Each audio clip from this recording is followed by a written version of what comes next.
Marlon के साहिल के अजीब व गरीब गांव में नाहमवार चट्टानों और समंदर के घूमते हुए फैलाव के दरमियान बसा हुआ योना नामी एक बूढ़ा मछीरा रहता था, जिसकी जिंदगी समंदर से इतनी ही जड़ी हुई थी जितनी कदीम कहानियां जो साहिली हवाओं से सरगोशी करती थीं। योना एक मौसमी शख्सियत थी, जिसका चेहरा धूप और नमक से जुड़ा हुआ था और हाथ कई दहाइयों के जालों की वजह से सख्त हो गए थे और अपनी मौसम की शिकस्त खुर्दा किश्ती, दीसी विस्परर, तूफानों और पुरस्कून होकर एक जैसे थे। अपने आजजाना वजूद के बावजूद यूनुस समंदर, उसके मिजाज और उसके खजानों के बारे में अपने बेमिसाल इल्म के लिए जाना जाता था, जो इसके खानदान की नस्लों में गुजरता रहा। उसके दिन तन्हाई में गुजरे थे, जाल डालते हुए और उसकी मामूली गहराइयों की तरफ मतवजा थे, लेकिन उसकी रातें समंदर की प्रासरार, मखलूकात और गमशदा जहाज़ों की कहानियों से भरी पड़ी थीं, जो उसकी लालटीन की टमटमाहट की रोशनी से सुनने वाले हर शख्स को सुनाई देती थीं। गांव के लोग अगरचा उसकी खामोश मौजूदगी का एहतराम करते थे, अक्सर उसकी कहानियों की सच्चाई के बारे में कियास आराइयां करते थे। एक अफसानवी दीव हीकल मछली, लिवियाथिन की कहानियां, जिसके बारे में कहा जाता था कि वो उनकही दौलत के जेरे आब इलाके की हिफाजत करता है।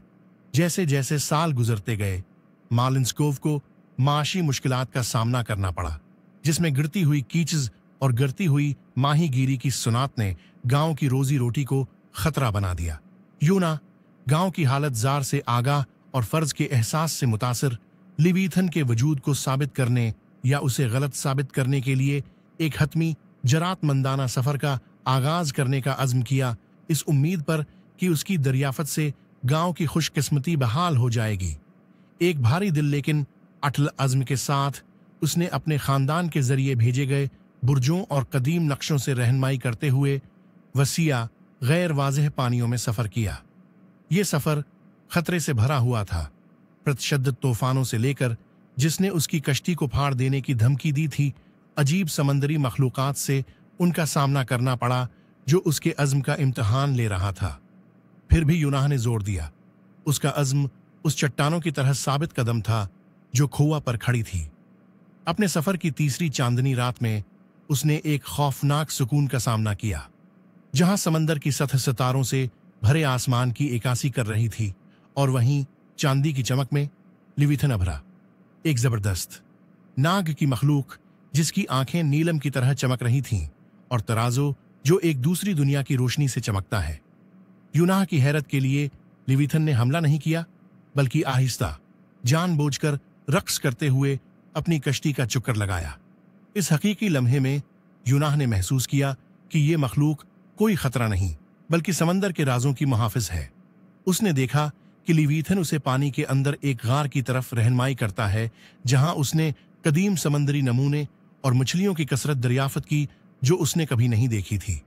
यूना मार्लन के कुएं में ने पाए जाने वाले फजल और अपने मुकाबले की नाकाबिल यकीन कहानी के साथ वापस आया, जिसने न सिर्फ गांव की खुशकिस्मती को बहाल किया, बल्कि समंदर के जादू पर उनका एतमाद भी बहाल किया।